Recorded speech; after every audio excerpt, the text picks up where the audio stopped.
நண்பர்களே, இன்றைக்கி நம்ம பார்க்க போகிற ஸ்டாக் வந்து கிரீவ்ஸ் காட்டன். ஸோ இதோட ஃபண்டமெண்டல்ஸ் பார்த்தோம் அப்படின்னா, இதோட பிஇ ரேஷியோ 64.64 இருக்குது. எர்னிங் பெர் ஷேர் 3.49 இருக்குது. அண்ட் இண்டஸ்ட்ரி பிஇ வந்து 50.77 தான். ஸோ இண்டஸ்ட்ரி பிஇ விட கொஞ்சம் அதிகமாகவே ட்ரேட் ஆகிட்டுருக்கு. புக் வேல்யூ பார்த்தோம்னா 60.69 தான் இருக்குது. புக் வேல்யூவை விட 3.71 மடங்கு வந்து கூட ட்ரேட் ஆகிட்டுருக்கு. இவங்க கிரீவ்ஸ் காட்டன் பேர் வச்சுருக்கிறதால நிறைய பேர் காட்டன் கம்பெனின்னு நினச்சிக்கிறாங்க. இதுக்கு ஒரு காட்டன் கம்பெனி கிடையாது. இது ஆட்டோமொபைல் இண்டஸ்ட்ரியில் இருக்கிற ஒரு கம்பெனி.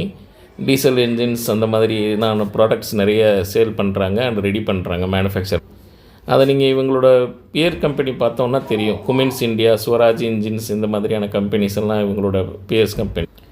இவங்களோட ரேஷியோஸும் ஒன்றும் சொல்லிக்கிற மாதிரி பெருசாக இல்லை. 0.45 ரிட்டர்ன் ஆன் ஈக்விட்டி மைனஸில் இருக்குது, நெகட்டிவில் இருக்குது. ஸோ போடுற காசுக்கு கூட இவங்க சம்பாதிக்கிறது இல்லை. அந்த ரிட்டர்ன் ஆன் கேபிட்டல் எம்ப்ளாய்டு கூட 6% இருக்குது. ரிட்டர்ன் ஆன் அசெட் -0.25 இருக்குது. ரிசல்ட்ஸ் பார்த்தோம் அப்படின்னா சேல்ஸ் ஓகே, கொஞ்சம் கொஞ்சமாக அதிகரிச்சிட்டும் குறைஞ்சிட்டும் வந்துட்டுருக்கு. போன குவார்ட்டருக்கு முந்தின குவார்ட்டர் நல்ல ரிசல்ட்டு, அதுக்கப்புறம் சேல்ஸ் கம்மியாக இருக்குது. இவங்களோட ப்ராஃபிட் ஆஃப்டர் டேக்ஸ் பார்த்தோம் அப்படின்னா 20.85 கோடி வந்துட்டு கடைசி குவார்ட்டரில் பார்த்துருக்காங்க. பெரும்பாலும் ஒரு அப் அண்ட் டவுனில் போயிட்டுருக்க ஒரு கம்பெனி தான். இதோட ஷேர் ஹோல்டிங் பேட்டர்ன் பார்த்தோம் அப்படின்னா, ப்ரொமோட்டர் 55.81% வச்சுருக்காங்க. பப்ளிக்கிட்ட 44.19% இருக்குது. இதில் பார்த்தோம் அப்படின்னா ஷேர் ஹோல்டர்ஸ்ட்டை பார்த்தோம் அப்படின்னா நியூ இந்தியா அசூரன்ஸ் கம்பெனி வந்துட்டு 1.63% வந்திருக்கு. நான் இண்டிவிஜுவலில் பார்த்தோம்னா investor education and protection fund 0.78%.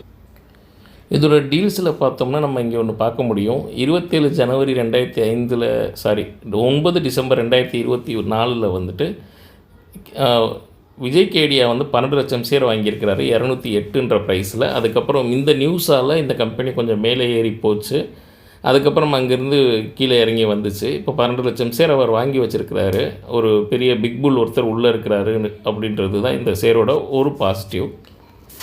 இவங்களோட முக்கியமான தயாரிப்பு என்னென்னு பார்த்தோம்னா, இப்போ நீங்கள் பார்க்குற இந்த மேக்னஸ்ன்ற ஆம்பர் அப்படின்னு பார்த்துருப்பீங்க. இவங்களோட பிராண்டு தான் இது. இதெல்லாம் இவங்க தயாரிக்கிற ஸ்கூட்டர்ஸோட லிஸ்ட்டு தான். அண்ட் இவங்க நிறைய விதமான ப்ராடக்டில் இருக்காங்க, மொபிலிட்டியில் இருக்காங்க, ரீட்டெயில்ன்றது இந்த மாதிரி இந்த ஃபினான்ஸ் பண்ணுறாங்க. இதுக்கு இவி இதுக்கு ஃபினான்ஸ் பண்ணுறாங்க. அதுக்கு சில கோடிகள் ஒதுக்கி ஃபினான்ஸ் பண்ண ஆரம்பிச்சிருக்காங்க. அண்டு இன்ஜினியரிங் ப்ராடக்ட்ஸில் இருக்காங்க, டெக்னாலஜி ப்ராடக்டில் இருக்காங்க. இப்போ இவங்க ரீசெண்டாக பார்த்தோம்னா எட்டா கிரீன் பவர் பார்ட்னர்ஷிப் அப்படின்னு சொல்லிட்டு அந்த கம்பெனியோட பார்ட்னர்ஷிப் பண்ணி நிறைய இது பண்ணுறாங்க. 2 வீலர் 3 வீலர்ஸுக்காக இன்டகிரேட்டட் பேட்ரிஸ் எல்லாம் வந்து கொண்டு வர்றாங்க. அண்டு கேப்பெக்ஸ் கொஞ்சம் நிறைய பண்ணியிருக்காங்க. 1500 கோடி வரைக்கும் கேப்பெக்ஸ் கொஞ்சம் இது பண்ணுறாங்க, எக்ஸ்பேண்ட் பண்ணுறாங்க. அண்ட் இவங்களோட இது புது ப்ராடக்ட் வந்துட்டு இப்போ ராணிப்பேட்டையில் ஒரு மேனுஃபேக்சரிங் யூனிட் இருக்குது. அதை வந்து ஷிஃப்ட் டைம் கூட பண்ணி நிறைய ஸ்கூட்டர்ஸ் எல்லாம் மேனுஃபேக்சரிங் பண்ணிகிட்ருக்காங்க. அண்ட் இவங்களோட நீங்கள் இதெல்லாம் பார்த்தா தெரியும், நிறைய இருக்கும். அண்ட் இவங்க ஒன்றா பேக்வேர்டு இன்டகிரேஷன் கூட பண்ணிகிட்ருக்காங்க. அதுக்கு தேவையான ப்ராடக்ட்ஸ் எங்கேருந்து கொண்டு வரணுமோ அதை இவங்களே தயாரிக்கிறதுக்கு மூலமாக அதையும் பண்ணிகிட்ருக்காங்க. ஸோ ஒரு செல்ஃப் சஸ்டைனபிலிட்டி கம்பெனியாக மாறுறதுக்கு உண்டான வாய்ப்பு இருக்குது அப்படின்றத தான் இங்கே பார்க்குறோம். இப்போ இதெல்லாம் ஆன்கோயிங் ப்ராஜெக்ட்ஸு இங்கே நீங்கள் பார்க்கலாம். பேட்ரி பேக்ஸு, மோட்டர்ஸு, கண்ட்ரோல்ஸு, இது வந்து எதுக்காக அப்படின்னா இதுக்கு 1500 கோடி ஒதுக்கியிருக்காங்க. அண்ட் இந்த எட்டா பவர் கம்பெனியோட சேர்ந்து பண்ண போகிறது வந்துட்டு இதுதான், to get access to technology for electric drive systems and manufacture of the power train. So இந்த மாதிரியெல்லாம் இவங்க பண்ணிகிட்ருக்கிறதால தான் இந்த கம்பெனியை வந்து நீண்ட கால நோக்கில் விஜய் கேடியா வாங்கியிருக்கு. சரி, டெக்னிக்கலாக என்ன சொல்லுதுன்னு பார்த்தோம்னா இந்த கம்பெனி கொஞ்சம் பிரேக் அவுட்டில் இருக்கிற மாதிரி இருக்குது. ஸோ இந்த ட்ரெண்ட் லைனை உடைச்சா கொஞ்சம் மேலே போகிறதுக்கு உண்டான வாய்ப்பு இருக்கிற மாதிரி இருக்குது. அண்ட் இந்த கேண்டில் இப்போ நான் வச்சுருக்கிற கேண்டிலில் தான் விஜய் கேடியா வாங்கினது. அப்போ வால்யூம் நல்லா பில்டாக இருந்திருக்கு. அந்த நியூஸ் வந்ததுக்கப்புறம் அந்த ஸ்டாக் வந்து கிட்டத்தட்ட 319 ரூபாய் என்ற நிலையில் போய் ஹையை தொட்டுட்டு அங்கேருந்து இறங்கி தன்னுடைய சப்போர்ட் விலையில் கொஞ்சம் கிட்டத்தட்ட ஒரு எப்போ இருந்ததுன்னா 2025 ஏப்ரல்லேருந்து இப்போ வரைக்கும் ட்ரேட் ஆகிட்டுருக்கு. இப்போ அந்த உடச்சி மேலே போகிறதுக்கு உண்டான வழிமுறைகளை உண்டாக்கிக்கிட்டு இருக்கு அப்படின்ற மாதிரி தெரியுது சார்ட்டு பார்க்கும்போது. இது மந்த்லி சார்ட்டு. ஸோ இதுலேயும் வந்துட்டு அந்த சப்போர்ட்டில் இருந்து மேலே போகிற மாதிரி இருக்குது. ஸோ வரும் வாரங்களில் என்ன நடக்கும்னு பார்ப்போம். நேற்றுக்கும் இன்றைக்கும் நடந்த டெலிவரியில் பார்த்தோம்னா கூட வந்துட்டு இந்த சார்ட் இந்த இது வந்துட்டு இந்த ஸ்டாக் வந்து கிட்டத்தட்ட 69 லட்சம் ஸ்டாக் ட்ரேடட் ஆகிருக்கு. அதில் 20 லட்சம் ஸ்டாக் வந்து டெலிவரியாக போயிருக்கு. அதாவது 30% கிட்ட டெலிவரி எடுத்துகிட்டு போயிருக்காங்க, வீட்டுக்கு எடுத்துகிட்டு போயிருக்காங்கன்னு அர்த்தம். இன்றைக்கி மட்டும் பார்த்தோம்னாலே 15 லட்சம் குவான்டிட்டி வந்து வீட்டுக்கு எடுத்துகிட்டு போயிருக்காங்க. 56 லட்சம் குவான்டிட்டி ட்ரேட் ஆகிருக்கு. அதில் 15,66,000 குவான்டிட்டி அவங்க வீட்டுக்கு எடுத்துகிட்டு போயிருக்காங்க.